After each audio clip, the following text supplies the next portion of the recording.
beginner video for at-home drills and activities. So first thing we're going to do is a simple cartwheel drill. We're going to take 1 or 2 pillows. This is for kids that don't quite have the cartwheel down yet. So we'll take 1 pillow. You'll have them stand on the side that their favorite foot is on. So Maley, which is your favorite foot? Right. Right? So put your right foot in front. There you go. Arms go up. You put your hands pointing towards the ground. And then jump over, trying to lift our hips up and making it all the way back over the pillow.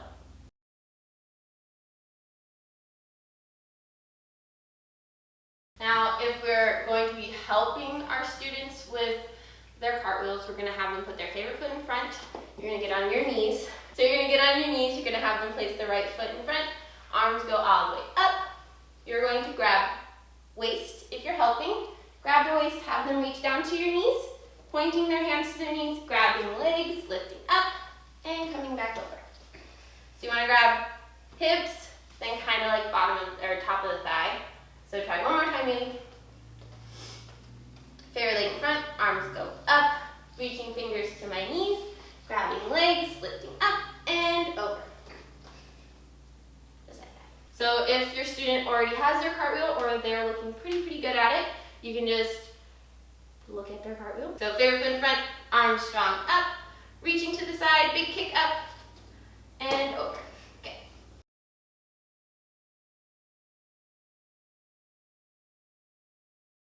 If you have a hula hoop or any kind of marker for where hands can go, that's a little bit wider. So see how this is a good distance between this end and this end. You want to place that in the middle, and then we can set up a good cartwheel. Favorite feet in front, reaching hands only inside of that marker or inside of that hula hoop, and then forcing the kids to kick up and over.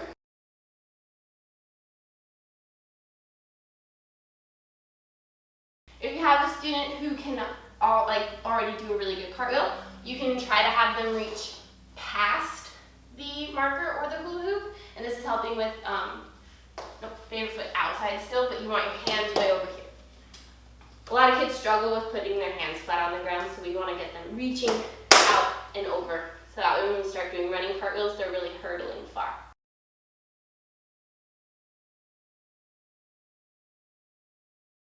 The next thing we're going to work on are simple bridge drills.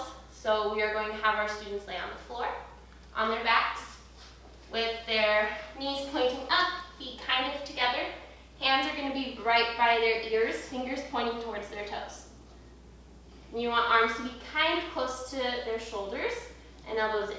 You're going to have them press into the ground with their hands. You can help support back and shoulders if they need help lifting up. Maley has a really good bridge, so she doesn't really need my help. And then you can help them lower back down slowly to the ground. We're going to do some bridge variations. These are drills that I would like students to do at home most of the time anyways, even when we are in session.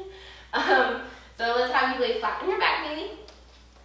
Push up into a strong bridge. I want us to hold bridges for 10 seconds. Just a normal bridge, hold for 10 seconds, and then come right back down. The next one we're going to do are 10 bridge rocks.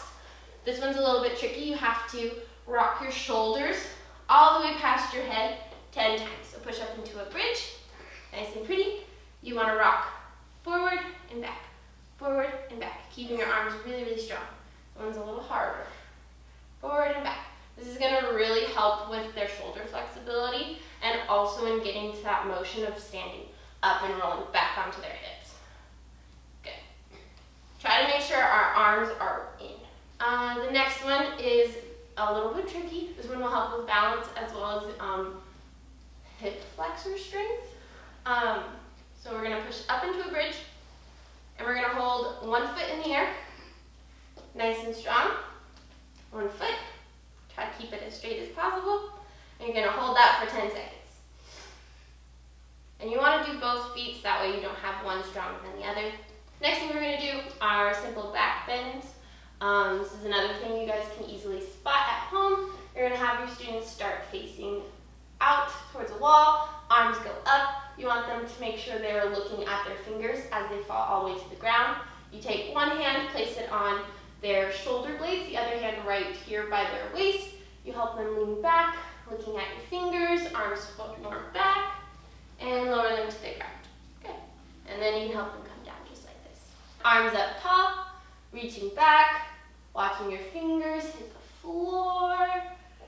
And then if we want to help stand up, make sure they roll at their hips, pushing up on their waist, and lifting back up with their shoulders. Next thing we're going to do are forward rolls or somersaults. Most people know them as somersaults. I like to call them forward rolls.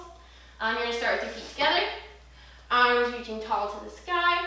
We're going to touch the floor right in front of our toes, tucking our heads, and then rolling right here on our back. We do not want to roll on our heads, so we bend our knees down and then roll on our backs.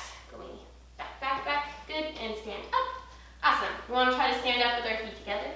Let's try one more time. Feet together, arms strong, reaching down, touching the ground, rolling, and standing up. Beautiful. Alright, so for backward rolls, we're going to have our arms by our ears. Let's start with our arms right here, our hands by our ears.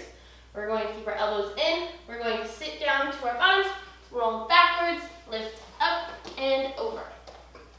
There you go. The next thing we're going to do are handstand variation drills. So we're going to start with a very simple lever. That's where we're going to place our favorite foot in front. Our arms go strong. We reach and touch the ground, and we just lift our other leg up, and then we push back up nice and strong back into our lunge position. Good, good, good, good. We really want to push all the way back up. We don't want to step funny. Try one more time, reaching down to the ground in front of you and pushing back up. Beautiful. That one was perfect. All right.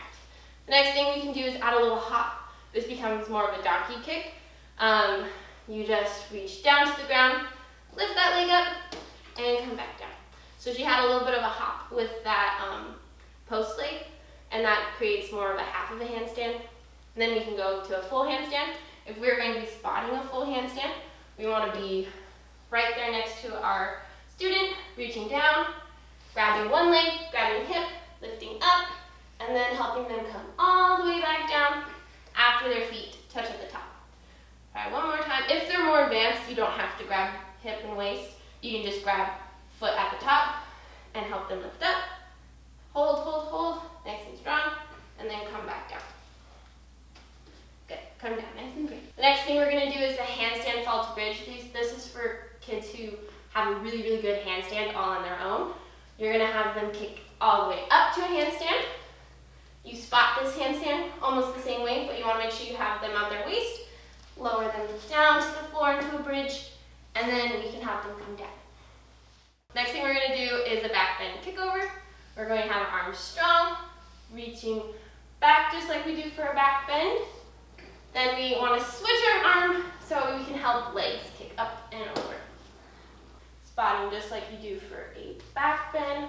Hold your back bend, switch your hands, one arm under waist, then big kick with your student's leg. That way you can finish through with the others. So that's all the beginner drills. Thank you for watching our video.